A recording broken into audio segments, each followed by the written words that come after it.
할렐루야. 1월 29일 금요기도회입니다. 이 시간 우리의 마음을 다해 우리 하나님을 찬양하며 나아가도록 하겠습니다.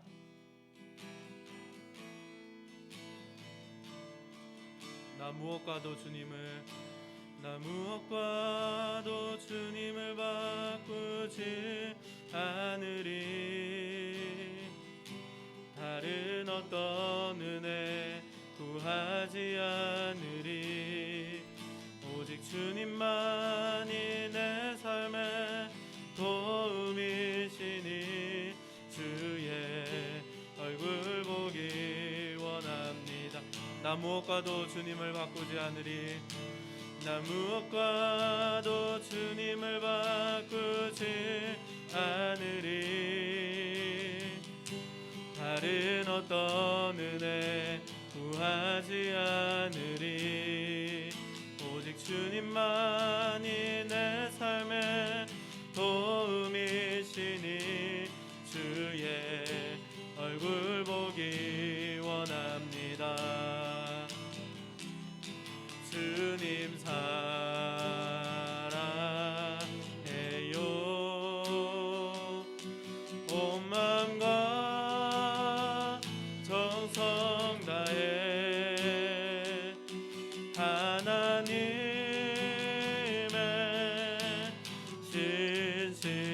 신실한 친구 되기 원합니다. 나 무엇과도 주님을 바꾸지 않으리. 다른 어떤 은혜 구하지 않으리. 오직 주님만이 내 삶의 도움이시니 주의 얼굴 보기 원합니다. 주님 사랑합니다. 주님 사랑해요.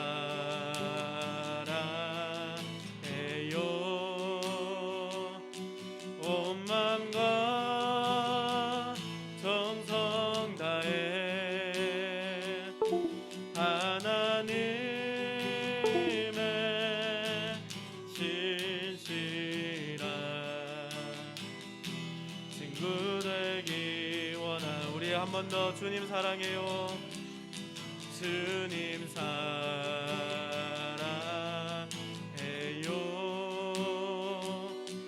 온 마음과 정성 다해 하나님의 신실한 친구 되기 원합니다. 목마른 사슴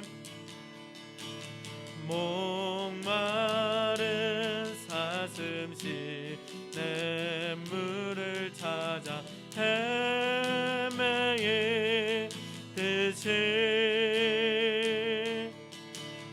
내 영혼 주를 찾기에 갈급하나이. 한 번 더. 목마른 사슴 시내 물을 찾아 헤매이듯이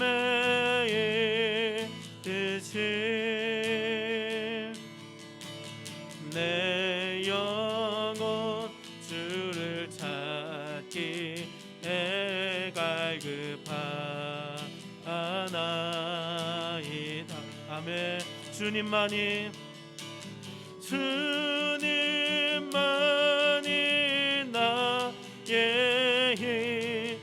나의 방패 나의 참 소망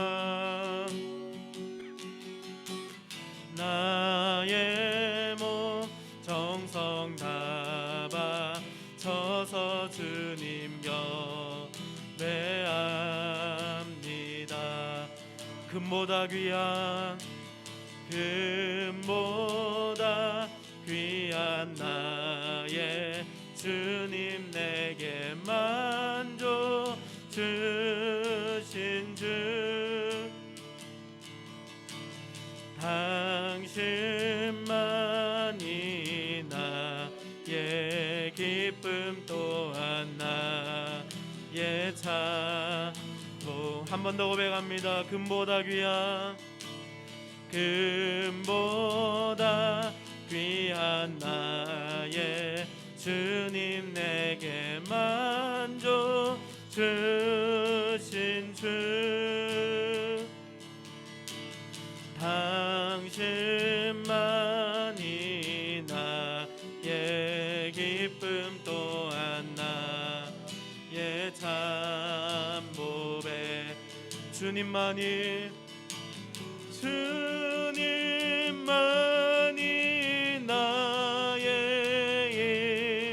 나의 방패, 나의 참소망, 나의 몸 정성 다 바쳐서 주님 곁에 주님 사랑해요. 주님 사랑해요.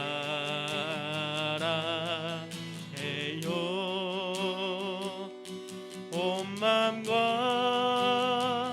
정성 다해 하나님의 신실한 친구 되기 원합니다. 우리 말씀 듣기 전에 잠깐 한번 기도할 때, 하나님 이 시간 함께하여 주시옵소서. 내게 말씀하여 주시옵소서. 우리 영상으로 예배를 드리지만 하나님 은혜를 내려 주시옵소서라고 우리 시간 같이 한번 기도하며 나가겠습니다. 우리 함께 기도하겠습니다.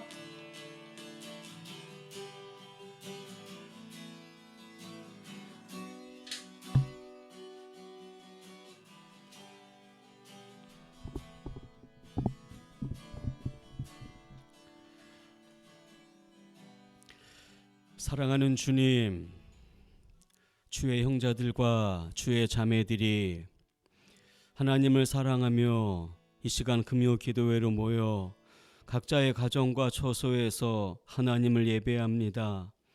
앉아있는 모든 곳 가운데 주님의 영으로 함께하여 주시고 우리의 예배를 통해서 삼위 하나님 앞에 찬송과 영광이 되어지며 예배하는 모든 권속들 심령 속에 하나님의 은혜로 충만케 하여 주옵소서.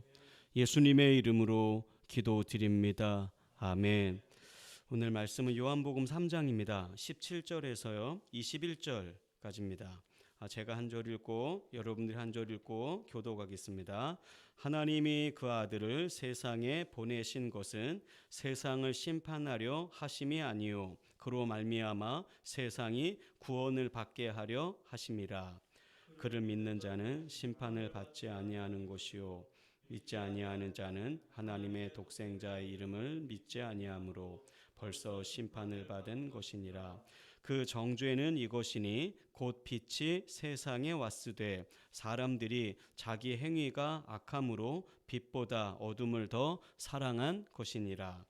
악을 행하는 자마다 빛을 미워하여 빛으로 오지 아니하나니 이는 그 행위가 드러날까 하며. 21절 같이 하겠습니다. 진리를 따르는 자는 빛으로 오나니 이는 그 행위가 하나님 안에서 행한 것임을 나타내려 함이라 하시니라. 아멘. 성경을 가만히 살펴보게 되면요, 어떤 현상보다는 본질을 뭔가 중심을 이렇게 터치하는 것을 볼 수가 있습니다. 열매를 바라보기보다 열매가 나오게 하는 근본과 뿌리를 터치하는 것이 성경에서의 그 세계관이라고 볼 수 있는데요. 로마서 1장에 가면 바울이 21가지 죄를 열거를 쭉 합니다. 불의, 추악, 탐욕, 시기, 살인, 분쟁 쭉 열거를 이제 바울이 하고 있는데, 이 죄라는 단어는요, 문법적으로 단어적으로 보게 되면 추상적인 명사죠.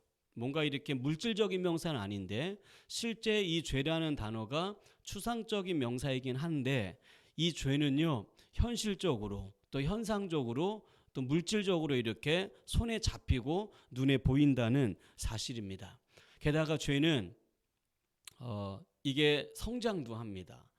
장성한다고 이야기하죠. 죄가 장성하게 되면 사망을 가지고 온다고 이야기하고 있는데, 오늘 바울은요, 우리가 죄를 범할 때, 우리가 죄를 지을 때 영적으로 어떤 일들이 우리 안에 벌어지는지, 우리는 그냥 죄를 짓는데 우리 영 안에서 어떤 일이 벌어지는지를 놀라운 통찰력으로 가르치고 있는데요. 로마서 6장 16절 말씀을 우리 같이 한번 읽겠습니다. 너희 자신을 종으로 내주어 누구에게 순종하든지 그 순종함을 받는 자의 종이 되는 줄을 너희가 알지 못하느냐. 혹은 죄의 종으로 사망에 이르고 혹은 순종의 종으로 의에 이르느니라. 아멘. 대단한 통찰력이 아닐 수 없습니다. 바울은 뭐라고 설명을 하고 있냐면요, 우리가 살면서 여러 가지 이유 때문에 죄를 지을 때가 있습니다. 다른 사람에게 아픔을 주지 않기 위해서 하얀 거짓말이죠. 하기도 하고, 때로는 내가 정직하게 뭔가를 반응하게 되면 나에게 손해가 될까봐 거짓말을 하기도 합니다. 여러 가지 이유와 근거 때문에 우리가 자신을 속이고 거짓말을 하기도 하는데, 바울은 그렇게 이야기하지 않습니다.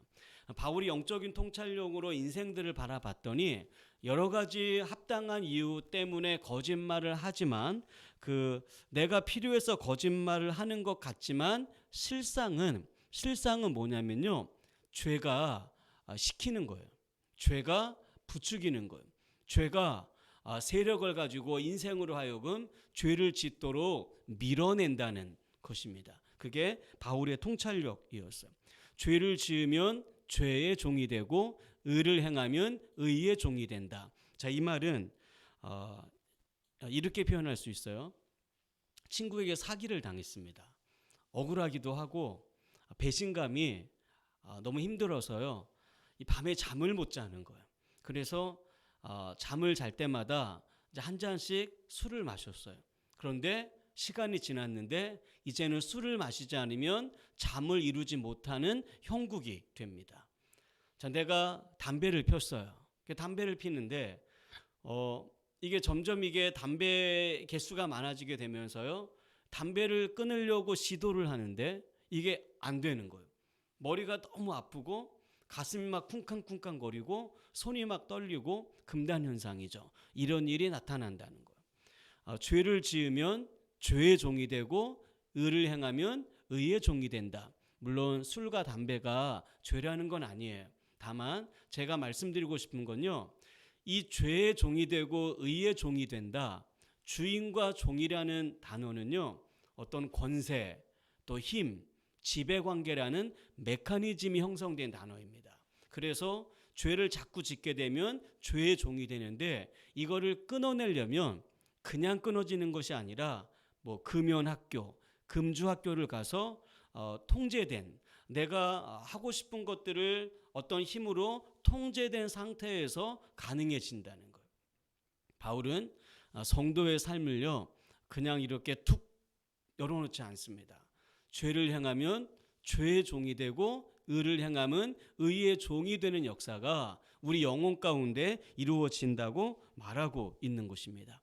자, 그렇다면 세상의 것들은 그렇게 할 수 있는데 이 죄의 문제를 처리하기 위해, 술과 담배는 금연학교에 가고 금주학교에 가서 끊을 수 있어요. 그런데 이 죄의 문제는 우리가 어떻게 처리할 수 있을까? 죄를 우리의 힘으로 할 수 있을까? 성경은 죄를 우리의 능력과 재능을 가지고는 처리할 수 없다고 이야기하고 있습니다. 그래서 주님이 어떤 일을 하셨느냐? 요한복음 3장 17절 말씀인데요, 우리 같이 한번 읽겠습니다. 하나님이 그 아들을 세상에 보내신 것은 세상을 심판하려 하심이 아니요 그로 말미암아 세상이 구원을 받게 하려 하심이라. 아멘.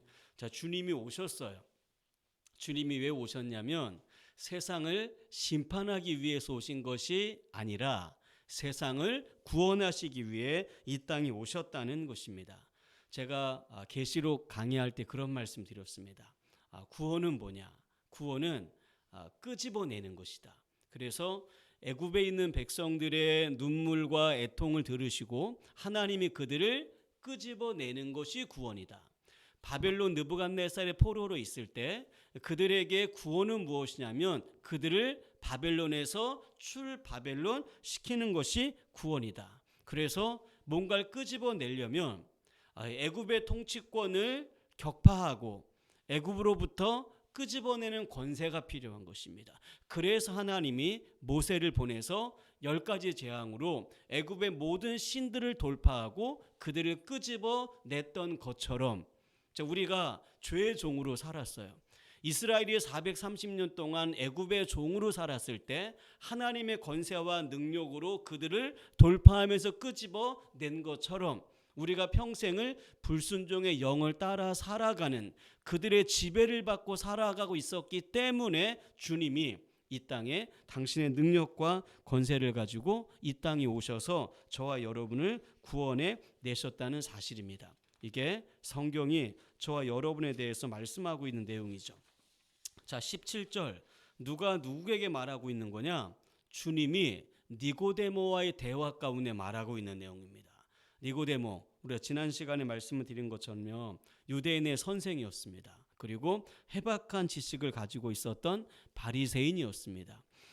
바리새인이지만 이 바리새인인의 니고데모는요, 어떻게 하나님 나라에 들어갈 수 있을까? 이거에 관심이 많았던 것으로 보입니다. 그래서 예수님에게 찾아온 겁니다. 니고데모가 그렇게 고백을 했지 않습니까? 당신이 행하시는 표적을 보니까 하늘로서 내려온 자가 아니라면 행할 수 없다. 이래서 니고데모가 봤을 때 예수님은 하늘에서 보냄받은 자가 맞아. 자, 그러면 그 목수의 아들이지만 내가 가서 물어봐야 되겠다. 그래서 니고데모가 하나님의 나라에 어떻게 들어갈 수 있는지, 어떻게 영생을 받을 수 있는지에 대해서 질문을 갖게 된 것입니다. 그때 주님이 니고데모에게 그렇게 가르쳤죠. 거듭나야 한다. 물과 성령으로 다시 태어나지 않으면 누구도 하나님의 나라에 들어갈 수 없다. 이렇게 주님이 가르친 것입니다. 노아 시대 하늘이 열리고 땅에서는 샘이 터졌습니다. 결국 예수님만이 천국에 들어가는 길이고 진리고 생명이죠. 그래서 하나님이 세상을 이처럼 사랑하사 독생자를 주셨으니 이는 그를 믿는 자마다, 하나님이 보내신 그의 아들 예수를 믿는 자마다 영생을 얻는 건데요. 자, 노아 시대 때 하늘에서는 비가 막 떨어지고 땅에서는 샘이 터졌어요. 40일 동안 장대비가 쏟아지니까요, 온 세상이 물에 덮였을 때 그때 하나님이 모세를 통해 방주를 예비했죠. 그래서 당시 세상은 어떻게 되냐면 방주 안에 있었던 노아의 식구들과 방주 바깥에 있었던 세상의 사람으로 분리가 되어졌습니다.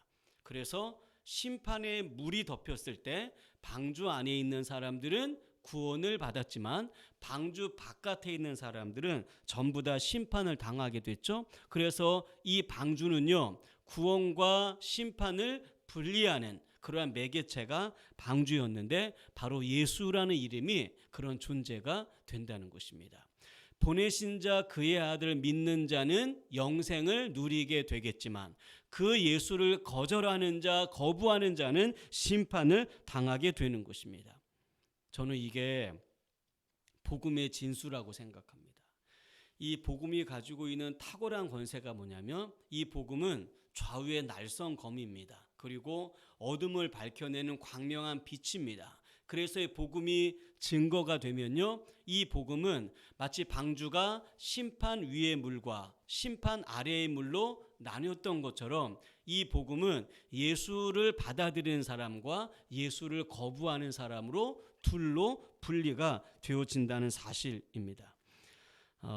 예수님이 1세기 당시에 복음을 전할 때 이게 너무 생소한 것이었어요. 당시 유대 사회는요, 오랜 세월 동안에 율법을 지키는 것에 특화된 그런 공동체였습니다. 그런데 예수라는 존재가 와서 율법을 지키는 것이 아니라 오히려 의도적으로 안식일 법을 파기하고 또 39가지 장로들의 유전을 돌파해 나가는 것처럼 나가면서 하늘의 복음을 증거했는데 그의 보내신 자 예수를 믿는 자에게 구원과 생명이 있음을 전달했던 것입니다. 그래서 이 복음이 증거되니까 1세기 사람들이 화들짝 놀라는 거예요. 한 번도 듣지 못했던 소리에 서기관의 권세와 달랐던 것입니다. 그래서 이 복음이 증거가 되어지면 영생과 영벌의 문제가 드러나기 때문에 회색지대 그레이존이 존재할 수 없는 것입니다. 그냥 조금 더 많은 돈을 벌고 적게 벌고의 문제가 아니에요. 건강하게 살고 병들고 살고의 문제가 아니에요. 뭐 100년을 살고 200년을 살고의 문제가 아니라 영원한 생명과 영원한 심판을 분리하는 문제이기 때문에 이 복음이 증거가 되어졌을 때 예수의 이름은요, 심판과 구원을 나누는 그런 분수령이 된다는 것입니다. 자, 3장 18절 우리 다시 한번 읽어볼까요? 3장 18절 같이 읽겠습니다.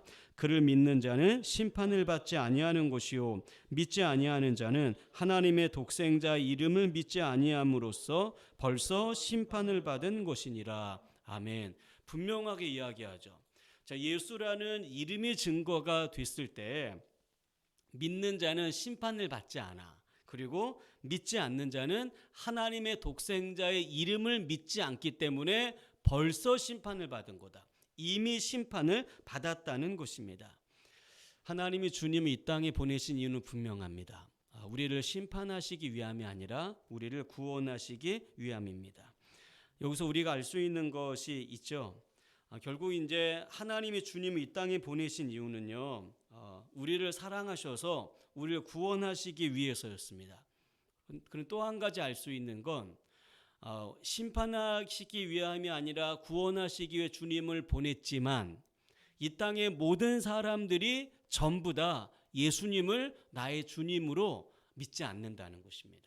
어떤 그룹은 예수를 구주로 고백하는 그룹이 생길 것이고 어떤 그룹은 예수를 거절하고 거부하는 그룹이 생긴다는 것입니다.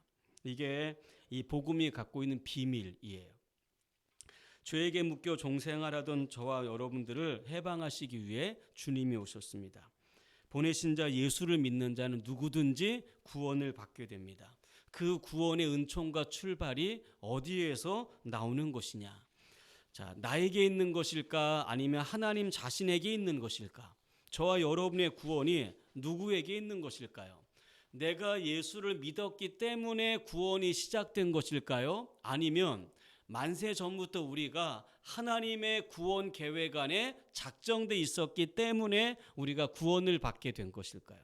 이건 되게 중요한 의미가 되는데 사람들은요 그렇게 많이 생각을 많이 해요. 내가 예수를 믿었기 때문에 구원을 받은 것이다 라고. 물론 그거 틀린 말은 아니에요.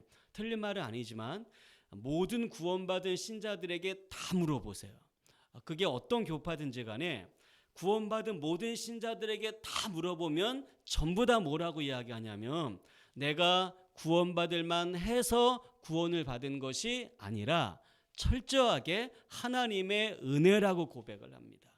내가 예수를 믿을 만해서 믿은 것이 아니라 주님이 당신의 은혜로 나에게 다가오셨기 때문에 내가 구원을 받았다고 이야기를 하지, 내가 잘나서 내가 믿을 만해서라고 이야기하는 사람은 아무도 없습니다.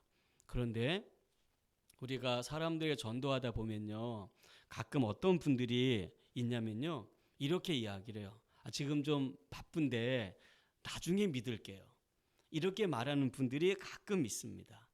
어떤 분들은 장난스럽게 어차피 예수를 믿으면 구원을 받으니까 젊을 땐 좀 놀고 나중에 나이가 다 들어서 그때 교회 나올게요. 이렇게 말하는 사람도 농담 삼아 하는 사람도 있습니다. 근데 여기에는 큰 문제가 하나 있습니다. 지금은 바쁜데 내가 나중에 믿을게요. 젊을 때 좀 삶을 인조이하고 나이가 들었을 때 믿을게요. 이거는 믿음의 주권이 누구에게 있는 거냐면 나에게 있는 것입니다. 내가 믿고 싶을 때, 내가 나중에. 그런데 성경은 그렇게 이야기하지 않습니다. 예수라는 이름은요, 내가 아무 때나 하고 싶을 때 할 수 있는 심심풀이 땅콩이 아니에요. 지금이 봐도 구원을 받을 만한 때예요. 지금 우리에게 복음이 증거될 때 바로 이 자리가 예수님의 복음을 아멘으로 영접을 하고 구원에 이르는 때지, 지금이 아니라 나중에 더 나이 들어서 시간이 많이 지나고 난 뒤에 그때 가서 믿을게요라는 건요, 구원의 주권과 출발이 나에게 있는 것이. 근데 성경은 절대 그렇게 이야기하지 않습니다. 내가 믿었기 때문에 구원을 받은 것이 아니라 내가 하나님의 자녀이기 때문에 예수를 믿게 된 것입니다. 그래서 요한은 1장에서 뭐라고 이야기하냐면, 영접하는 자 곧 그 이름을 믿는 자들에게는 하나님의 자녀가 되는 권세를 주셨으니 이는 혈통으로나 육정으로나 사람의 뜻으로 나지 아니하고 오직 하나님께로서 난 자들이니라. 무슨 말이에요? 자, 누가 예수를 믿고 하나님의 자녀가 되는 권세를 누리냐면요, 하나님께로부터 출생한 자들입니다. 태어났다. 다시 말하면 하나님의 자녀들이 예수를 믿는 특권, 권세를 누린다는 것입니다. 여러분, 그래서 나중에 믿는 건 없어요. 나중에 젊을 때 인조이하고 늙어서 믿는 건 없어요. 바로 지금 복음이 증거될 때 예수라는 이름 안에 마치 심판의 물이 막 떨어질 때 방주 위, 심판 위의 물과 심판 아래의 물로 나뉘어지는 것처럼 지금 주님의 복음이 증거가 될 때 예수를 영접하는 자는 구원을 누리지만 예수를 거절하는 자는 벌써 심판을 받은 것이니라. 거절하는 그 자리에 벌써 심판이 떨어진다는 것입니다. 구약도 보세요. 우리가 그 구원에 대해 이야기할 때 자주 인용하는 두 사람이 있습니다. 바로 야곱과 에서입니다. 로마서에서 뭐라고 이야기를 하고 있냐면, 리브가 복중에 야곱과 에서가 있을 때 이 복중에서 죄를 알기도 전에 이미 큰 자가 어린 자를 섬기겠다고 하는, 다시 말하면 에서의 라인과 야곱의 라인을 출생 전부터 나눴다는 이야기입니다. 그래서 두 민족이 있다. 하나의 민족은 야곱의 민족이 될 것이고 하나의 민족은 에서의 민족이 될 것이다.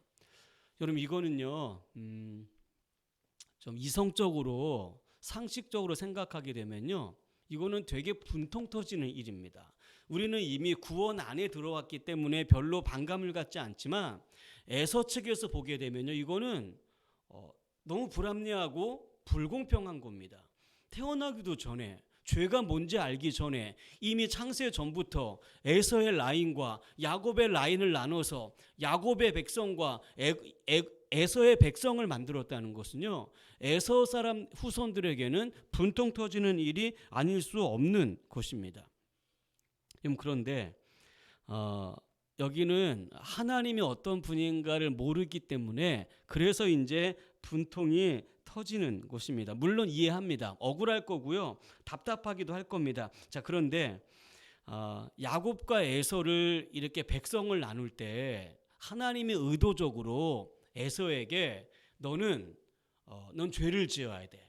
너는 하나님을 거절해야 돼. 의도적으로 에서를 밀어내셨나요? 또 야곱은 복중에서부터 하나님의 백성으로 작정했기 때문에 야곱에게 하나님이 어떤 의도를 가지고 너는 나를 믿어야 돼, 나에게 와야 돼, 이렇게 따로따로 차별 두고 말씀하셨느냐? 전혀 그렇지 않습니다. 하나님은요, 시간의 통제를 받지 않아요. 처음과 나중입니다. 자, 하나님이 그런 말씀을 할 수 있었던 이유는요, 야곱과 에서의 인생 전체를 알았기 때문이에요. 자, 무슨 말이냐? 하나님은요, 야곱과 에서를 차별두지 않았어요. 똑같이 리브가에게 조상들에 대한 이야기와 또 유대인의 규칙들과 말씀을 배우게 했을 것입니다. 그런데 에서는 에서처럼 살아가고 야곱은 야곱처럼 살아간 것이기 때문에 하나님에게 불공평하다고 따지거나 당신은 공정하지 않고 공의롭지 않다고 따질 수 없는 것인데, 자, 그 이유가 뭐냐면요, 요한복음 3장 19절에서 21절까지인데, 자, 우리 같이 한번 읽겠습니다. 그 정죄는 이것이니 곧 빛이 세상에 왔으되 사람들이 자기 행위가 악함으로 빛보다 어둠을 더 사랑한 것이니라. 악을 행하는 자마다 빛을 미워하여 빛으로 오지 아니하나니 이는 그의 행위가 드러날까 함이요 진리를 따르는 자는 빛으로 오나니 이는 그 행위가 하나님 안에서 행한 것임을 나타내려 함이라 하시니라. 아멘. 혹시 여러분 그 좋아하는 연예인 있습니까? 연사마, 배용준, 일본 열도를 정복한 적이 있죠. 근데 저는 배용준 별로 안 좋아합니다. 그 배용준의 미소는요, 크림 스파게티 같습니다. 너무 느끼합니다. 근데 황정민, 송강호 이런 배우들의 미소는요, 털털한 게 딱 제 타입입니다. 사람마다 취향이 전부 달라요. 자, 그런데 이거는 세상적인 취향인데 영생과 영벌을 낳는 취향은 이거는 그렇게 간단한 문제가 아닙니다. 오늘 요한이 기록한 하나님의 고소장에 그 정죄는 이것이니, 자, 야곱과 에서가 있는데 복중에서부터 야곱은 에서가 야곱을 섬기겠다는 하나님의 말씀이 선포가 되어집니다. 에서 후손들에게 너무 불합리하고 불공평하고 불공정하다고 생각을 하지만, 자, 정죄는 이것이니 그러면서 요한이 몇 가지 고소장에 죄목을 기록을 하는데, 첫 번째, 빛이 세상에 왔으나 자기 행위가 악함으로 어둠을 사랑했다. 두 번째, 내 악한 행위가 드러날까봐 빛으로 오지 않았다. 세 번째, 빛을 따르는 자는 빛으로 온다. 이게 핵심이에요. 자, 여러분, 하나님이 에서에게 어둠을 더 사랑하라고 시켰나요?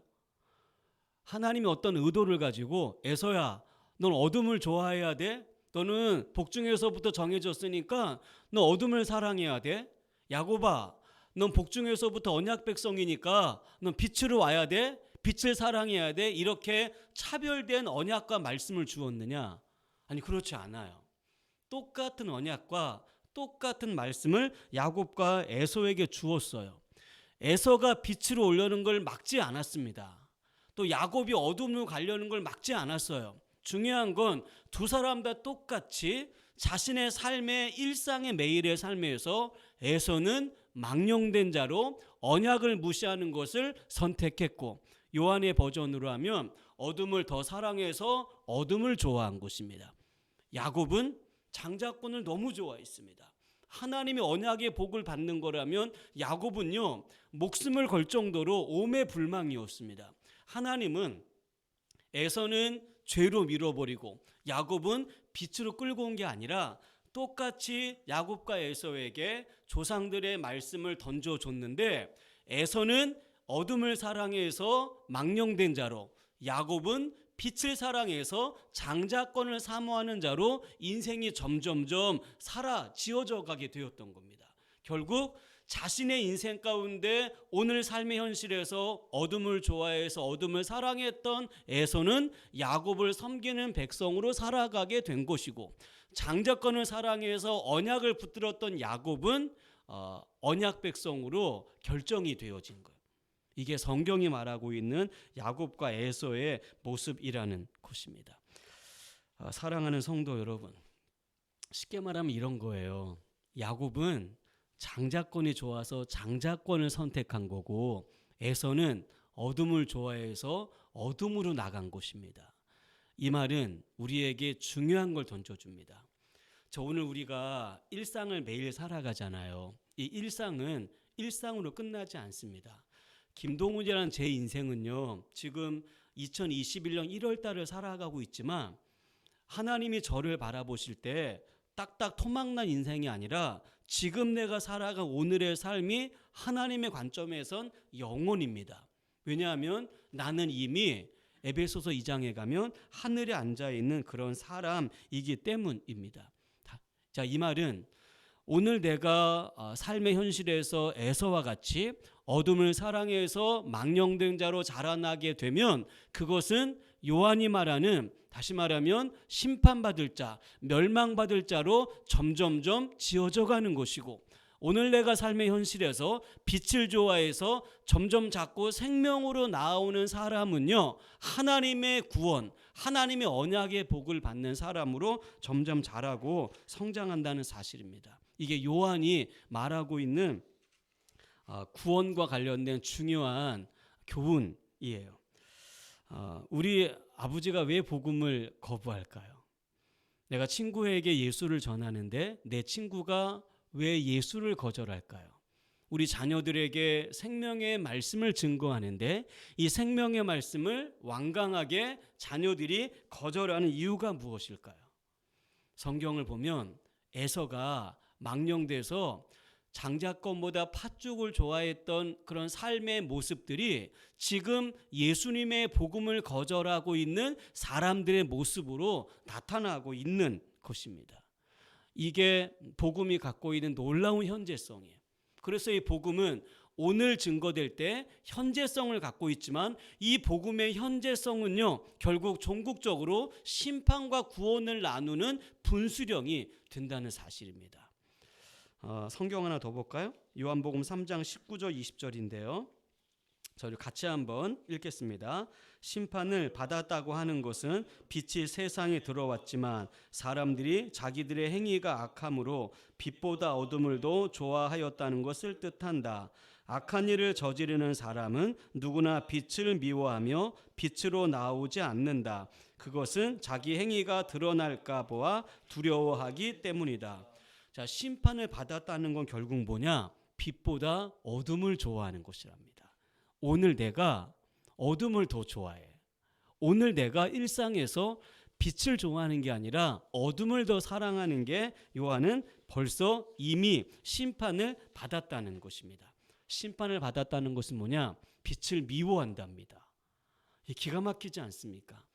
지금 우리 시대에 복음을 전하면요, 그냥 예수를 안 믿겠다는 것이 아니라 예수를 미워합니다.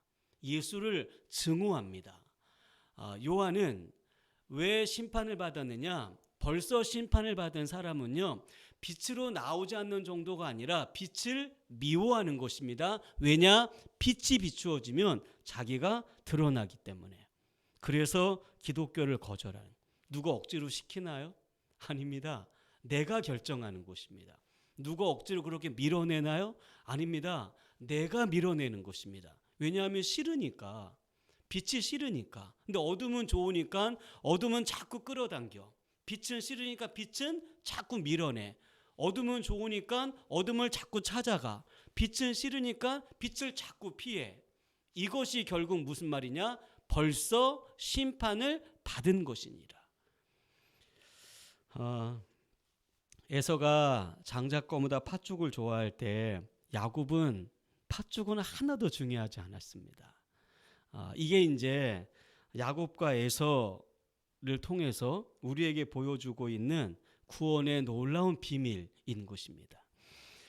제가 계시록을 강의하면서요, 기회가 될 때마다 그런 외침을 했습니다. 코로나19로 오랫동안 예배를 드리지 못할지라도 예수를 놓치지 마시라고, 견고하게 붙드시라고. 왜냐하면 바로 그게 심판과 구원의 증표가 되기 때문이에요. 사람들이 여러 가지 이유로 신앙을 버립니다. 물론 많은 케이스는 아니지만 목회하면서 교회를 떠나간 몇몇의 성도들을 봤지요.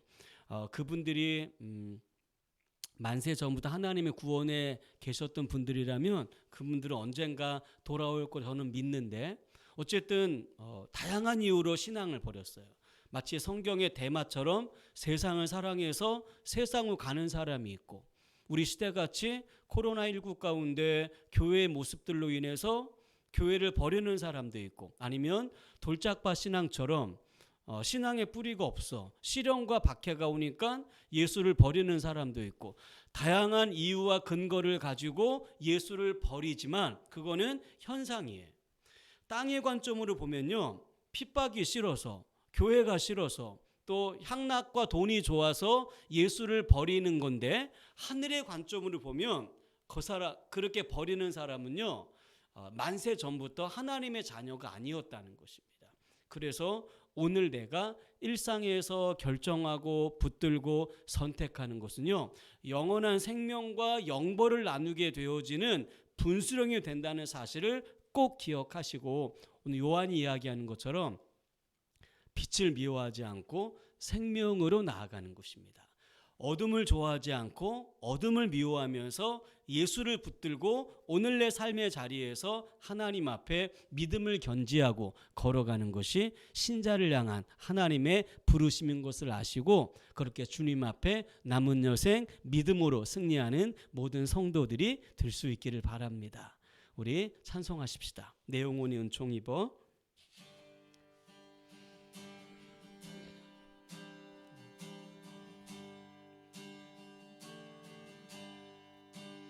영혼이 입어 중한 죄짐 벗고 보니 슬픔 많은 이 세상도 천국으로 화하도다.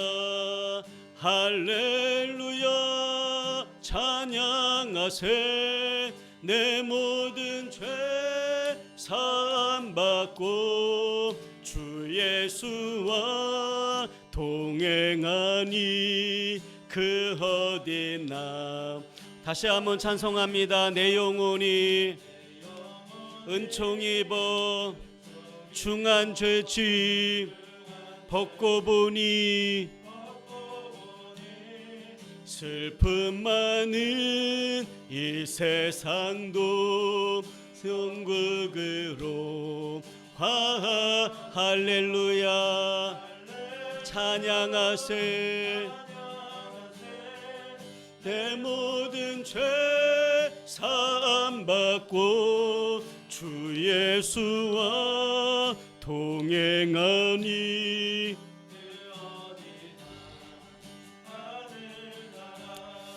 우리 말씀을 생각하시면서 잠시 한번 기도하십시다. 두 가지 붙들고 기도하는데, 첫 번째는요, 하나님, 제가 구원을 받을 만한 자격이 없는 사람인데 저를 하나님의 자녀로 삼아 주셔서 감사합니다. 그 감사기도 먼저 드리시고, 두 번째 기도 제목은 주님, 내가 주님 나라 이룰 때까지 생명을 선택하고 빛으로 나아가며 믿음을 부여잡고 하나님 앞에 끝까지 승리할 수 있도록 나의 믿음을 지켜주옵소서. 두 가지 제목 놓고 다 같이 통성으로 기도하겠습니다. 사랑하는 주님, 날 당신의 자녀로 삼아주셔서 오늘까지 믿음 가지고 걸어오게 하시니 감사를 드립니다. 죽어 마땅한 인생이었고 구원받을 만한 아무런 자격과 조건이 되지 않는 그런 인생을 하나님의 은혜로, 하나님의 긍휼로 자녀 삼아주시고 전능과 창조주를 아바 아버지라 부를 수 있는 구원의 은혜를 베푸시니 감사를 드립니다. 하나님, 늘 심령 속에 십자가 바라볼 때마다, 주님 생각할 때마다 구원의 감사가 넘치게 하여 주시고 그 믿음 붙들고 끝까지 승리할 수 있도록 은혜를 허락하여 주옵소서. 박해가 몰려올지라도, 시련이 다가올지라도 그런 것에 무릎 꿇지 않게 하여 주시고, 사랑하는 권속들이 오직 예수, 오직 십자가, 그 주님을 향한 분명한 믿음을 가지고 모든 것을 이겨낼 수 있는 복 있는 권속들 다 되게 하여 주옵소서. 우리 한 번 더 기도하십시다. 우리 한 번 더 기도할 때 코로나19로 인해서 많은 공직자들, 의료진들, 또 연구진들이 많은 수고를 감당하고 있습니다. 올 연말쯤 되면 이제 코로나19가 종식되기를 될 거라고 많은 사람들이 이야기하고 있는데, 그러나 그 모든 종식은 사람에게 있는 것이 아니라 하나님에게 있는 줄로 믿습니다.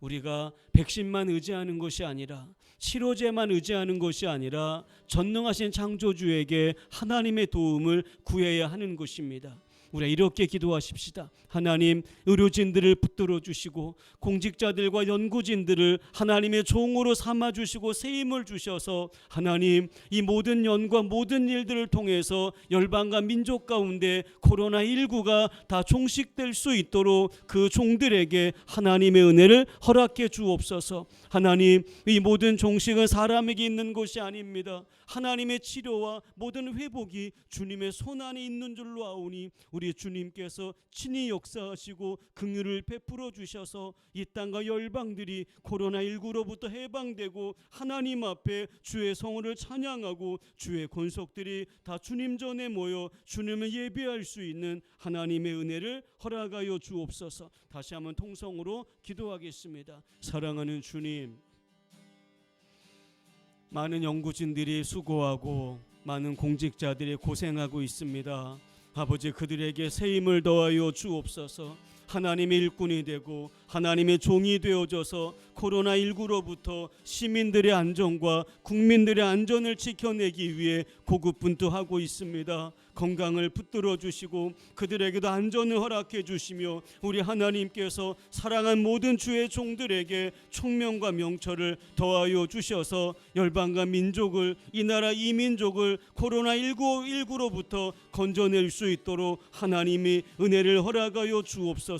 아버지여, 코로나의 종식은 사람에게 있지 않습니다. 코로나의 종식은 사람에게 나오지 않습니다. 오로지 하나님에게 있는 것을 고백하며 주님 앞에 의지하고 주님의 이름을 붙듭니다. 아버지, 이 땅을 불쌍히 여겨 주옵소서. 주의 백성들에게 긍휼을 허락하여 주옵소서. 주의 권속들에게 은혜를 허락하여 주셔서 우리 하나님이 불쌍히 여겨 주시고 모든 질병 가운데, 모든 시련과 어려움 가운데 회복하시고 구원하시는 주님의 영광을 보게 하여 주옵소서. 우리 마지막으로 한 번 더 기도하고 자유롭게 기도하시면서 금요 기도회를 마무리하면 되겠습니다. 이제 이번 주일부터 다시 교회가 예배당에 모여서 이제 하나님을 예배하게 됩니다. 20% 좌석수 20%가 와서 예배드릴 수 있는데 우리 성도들이 1년 가까운 기간 동안에 현장에 한 번도 오지 못한 성도들이 적지 않습니다. 우리가 이 시간 같이 기도할 때 주님, 우리 꿈꾸는 교회에 속한 모든 성도들에게 각별한 은혜를 허락해 주셔서 믿음을 놓치지 않게 하여 주십시오. 서 있는 삶의 현장에서 어둠을 좋아해서 어둠으로 가는 것이 아니라 빛을 좋아해서 빛으로 나오는 주님, 그래서 이 땅을 살아가면 어떤 일이 생길지라도 믿음 버리지 않고 예수 버리지 않고 끝까지 믿음으로 승리해서 하나님의 구원을 이루는 복 있는 성도들 다 될 수 있도록 역사하여 주옵소서. 마지막으로 다 함께 통성으로 기도하겠습니다. 사랑하는 주님, 우리 모든 성도들을 주님 앞에 내어 맡깁니다.